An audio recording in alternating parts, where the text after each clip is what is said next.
Ladies and gentlemen, boys and girls, welcome to Danganronpa. And this is like a little compilation video since the original was pretty crap.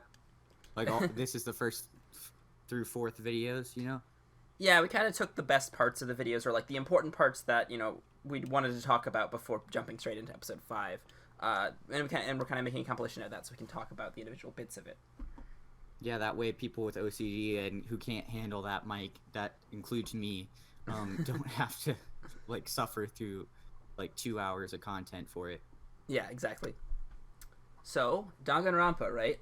You said that you had a lot of people telling you to play Danganronpa back in the day, but never actually got into it. Exactly.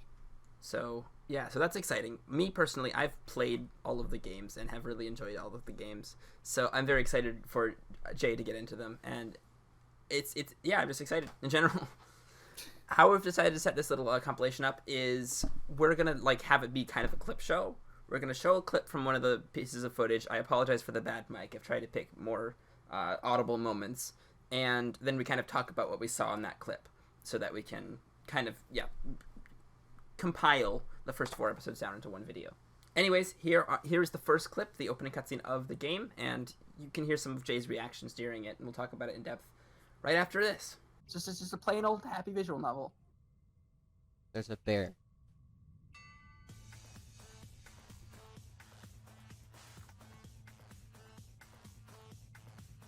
The fuck? What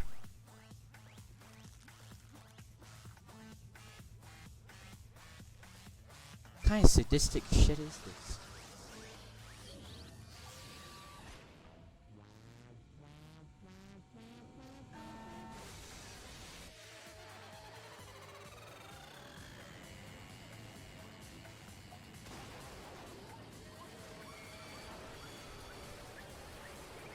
Fucking drill through the ceiling, I don't care.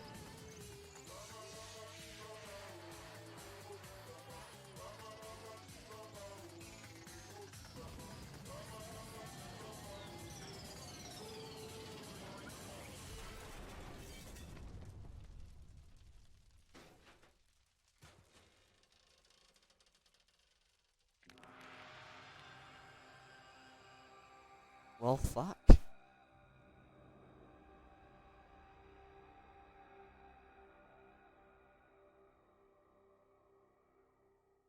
I am so not okay with that. Trigger happy Havoc.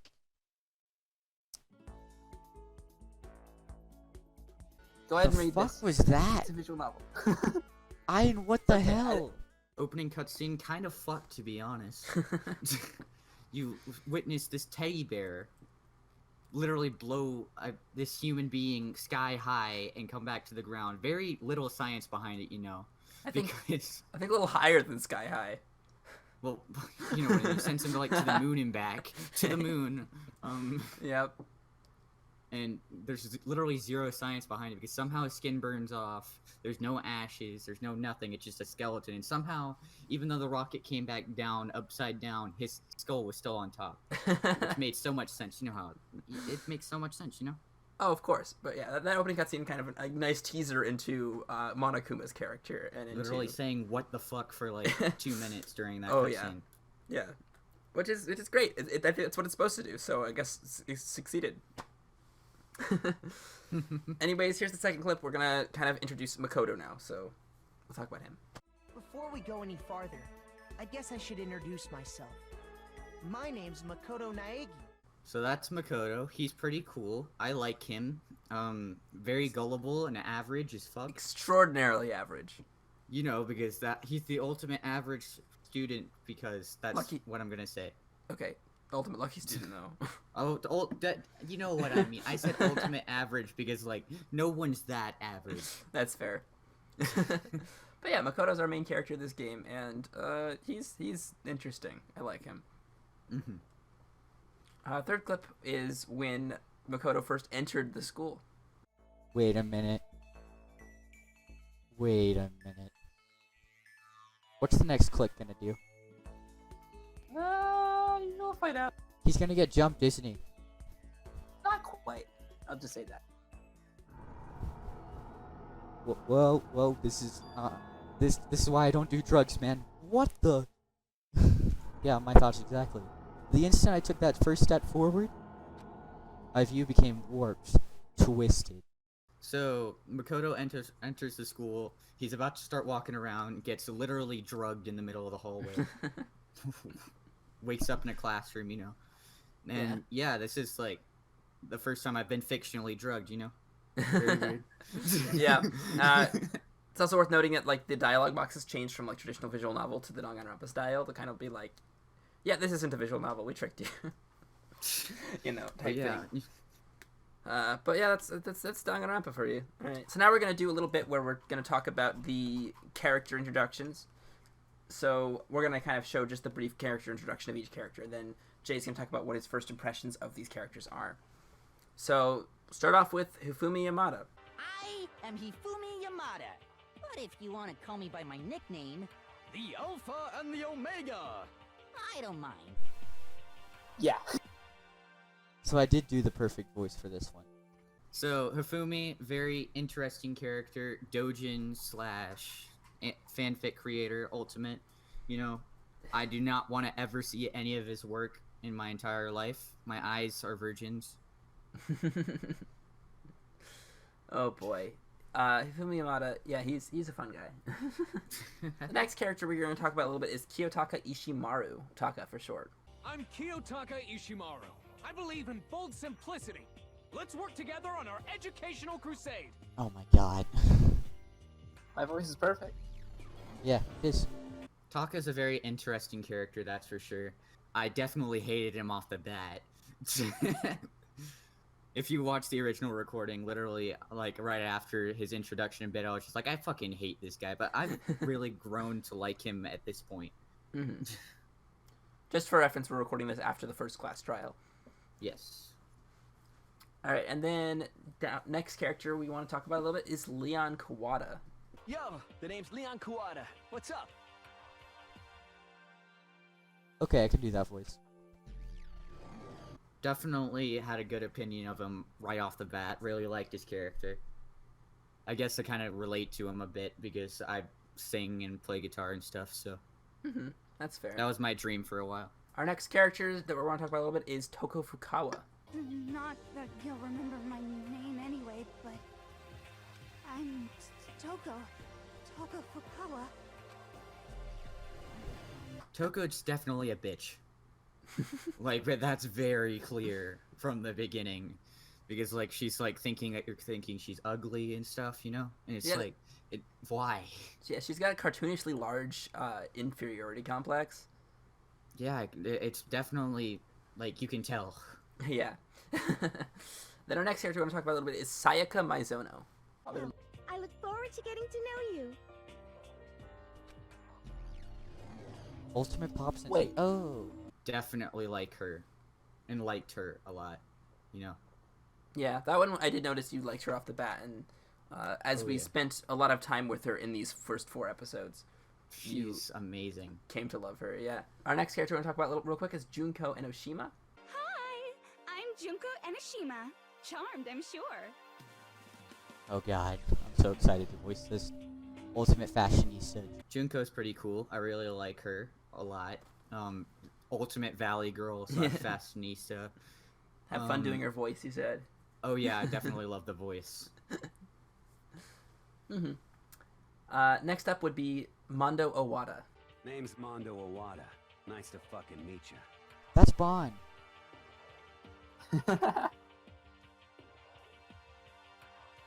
That is Bond, right? I'm pretty sure that's Bond. No, but whatever. No idea. It's 7 Deadly Sins. You haven't watched it for a while. Yeah, fair. Very scary. Thought of him as like a snake man. Still do. Can't tell if that's his hair or not. I'm pretty sure it is, but it looks like a snake on his head. That's fair. That's a lot of people's impressions of him. Next up is Kyoko Kirigiri.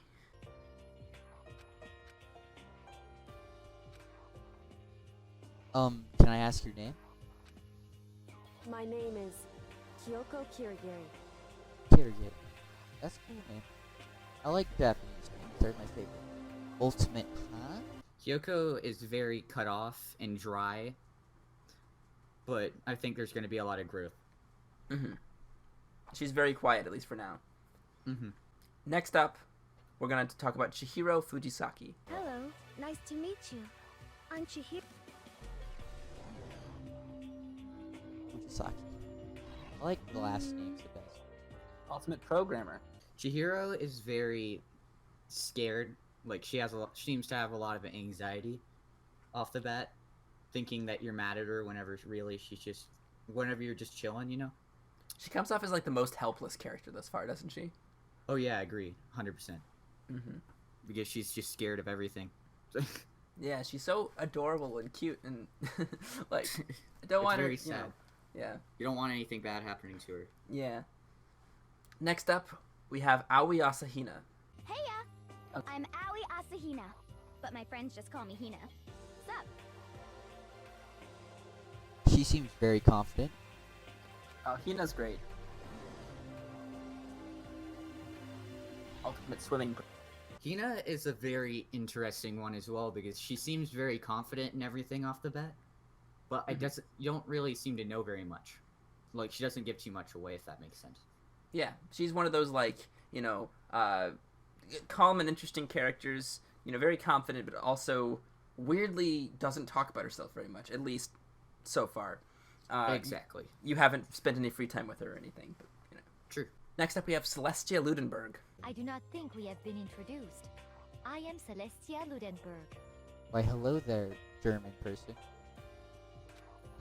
Not that I can do the accent, but whatever, I'll try. Terrifying, and also seems German. Yeah. Ultimate, like, gambler, I think, right? Yep, gambler. Gambler, it's very apparent. She's polite yet forceful. Mm-hmm. Next up is Yasuhiro Hagakure. I'm Yasuhiro Hagakure. Hero for short. Take it easy, yeah? I know I will. Ultimate clairvoyant, so he can like read minds and shit. Like the most stoner ass kind of surfer dude of all time. Just the fact that he's 21 because he's been held back that many times. Yeah. Oh, he's interesting, to say the least. Next character is Byakuya Togami. Name's Byakuya Togami. Wait a minute, I've heard him. Where? Togami.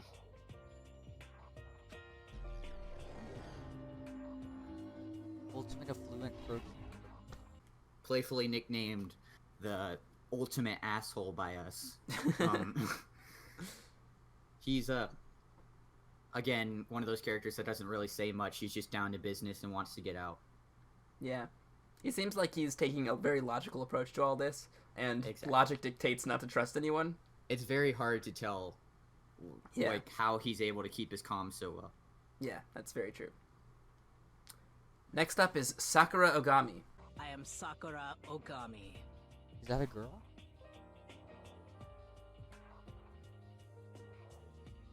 Like, that's a legitimate question. Just go. Ultimate martial artist. Sakura definitely thought she was a guy off the bat. I mean, I feel really bad about that, but just the way she looks is very, like, manly, if that makes sense. Mm-hmm. I mean, muscles are commonly associated with masculinity. It's like less the muscles and more the long hair combined with the muscles and everything. Really? Like, so would short hair with muscles be more feminine to you? Well, fuck. Like, less the hair, more of like her face and her skin, the way it Okay. looks. Sure. I think she's got a few scars, so yeah. All right, and lastly, here's a little introduction, like the first introduction where we actually heard Monokuma's voice, and kind of that first, like, something is off here with the voice. It's the bear, isn't it? Ahem, ahem. Testing, testing. Mic check 1, 2.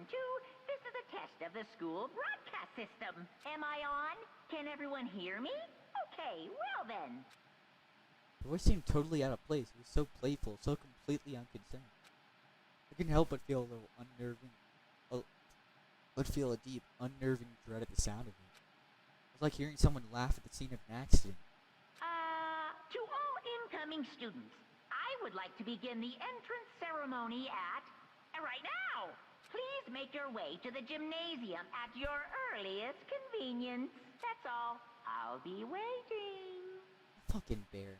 Fucking love that bear so much. Favorite villain of all time.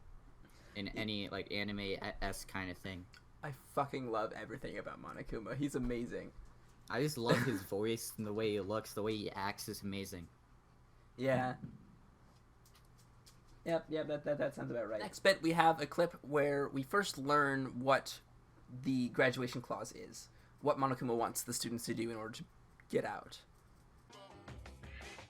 As I mentioned, in order to maintain an environment of harmony here, we rely on a communal lifestyle. And if someone were to disrupt that harmony, they and they alone would be allowed to leave the school. That, my students, is the graduation clause. Wait, I don't get it. It's gonna get me explained more, I hope. Oh, you'll find out. What? What do you mean by disrupt the harmony? Well, you know. If one person were to murder another... Murder? Yes, indeed. Stabbing, strangling, bludgeoning, crashing, hacking, drowning, igniting. How you do it doesn't matter. I loved that. I love this. I think I really like this. I see why people were wanting me to play this so bad. You know, murdering people is kind of like my favorite thing in the entire world, you know? It's not really. I definitely do not want to have to murder anyone, and I don't want to get murdered, so, yeah. That's fair. That's pretty common, yeah. Next bit is, we spend a lot of time with Sayaka in episode 4.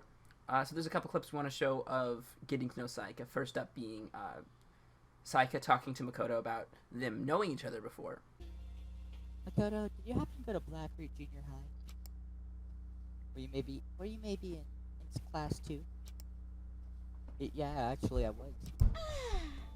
I knew it! I went there too, I was in class 4 though. Do you remember me? Do I remember? Even back in middle school, she was a celebrity with all kinds of ultimates surrounding her. How could I forget? Almost as surprised as her as her question was that she remembered me. Definitely adds a lot more to her character and gets you invested in her a lot more. Yeah, it kind of puts straight off the bat as like, oh, this character knows Makoto, so maybe Makoto should talk to this character, and kind of find solace in having someone he can trust and talk to. Makes me very much like this character a lot off the bat, even more than I already did. Yeah, and next up, her kind of whole deal with talking about how Makoto helped her get her courage back, and how she decided to become his ultimate assistant. I'm nothing at all compared to all you ultimates. But you were the one that helped me find my courage again, not any of those ultimate students. Thank you for saying that. Okay. And to thank you for helping me out, I'm going to become your ultimate assistant. Oh, Sayaka. Huh? My assistant? Yep, I'm your assistant now. Oh my god. I'm going to help you out as much as I can, so let's get out of here together. Ultimate Assistant's kind of a cool ass name, not gonna lie. It makes you again really want to be very invested in this character. Mm-hmm. Yeah. Next up, we have a little clip where Jay finally found out that the door isn't locked, but actually Monokuma has a trick to open it up. And here that is. Alright, let's open it up. No use, it really is locked. Wrong! Wrong! Not locked! Holy crap! Jeez, talk about an overreaction. It's like you just saw a ghost or something. What? Like some kind of robot bear ghost. What are you doing here? What? Makoto Naegi! This is super duper majorly bad! So bad it's almost magical! Ultra magical awful attack! Uh-huh. In point of fact, I acknowledge that the bathroom in your room has a problem with the door frame. Wait, so the reason I won't open isn't because it's locked, the door just doesn't fit? Hey, Didn't you see the notice? What, can you read? The bathrooms in the boys' rooms don't have locks. I mean, a lock on a boys' bathroom is kind of pointless, don't you think? Well, it's not that it's pointless, I guess, but I'm no expert in the birds and the bees and all that. Listen up! Anyway, there's a little trick to opening this particular ill-fitting door. And that's what I'm here to teach you. Okay, ready? So you just gotta turn the doorknob and lift up while you pull. Yes, indeed. Go ahead, give it a try. Turn the knob and lift the door up while I pull. When I just got the door open without a problem. Oh, see, it opened right up. Isn't that crazy, though? Your door's the only one that doesn't fit quite right. You're supposed to be the ultimate lucky student, right? But looks like you're not lucky at all. Bye-bye. Anyway, I suddenly don't feel like being here anymore. Bye. Hey, wait. I'm so lucky. The ultimate lucky student has the worst door of all time. Right. Jeez, like the ultimate lucky student gets picked to go to a school where he ends up getting like imprisoned and forced to kill each other. That's lucky. His door is the one door that gets stuck. Like, geez, how lucky can you get? Very lucky. That's all the clips we have from the first 4 episodes. Episode 5 picks up like right after this, so go ahead and watch that. That should be up today because I believe this is coming out the same day, maybe like half an hour before episode 5, so you should be all caught up for that if you didn't watch our series and what Jay thinks about the characters and all that. So anyways, thank you guys so much for watching this video. If you liked it, give us a like. I'm very sorry we had to do this video, but we figured it was better doing this and unlisting the actual 1 to 4 episodes, which, if you want to watch them, are linked in the description below. Though be warned that Jay's mic quality wasn't very good, and I cut out for quite a bit of 1 and 2. Because I'd rather die than listen to those episodes again. Yeah, so we decided to put this out there. So yeah. And we'll see you guys in the next one, I guess. Peace out, ladies and gentlemen. Have a good one.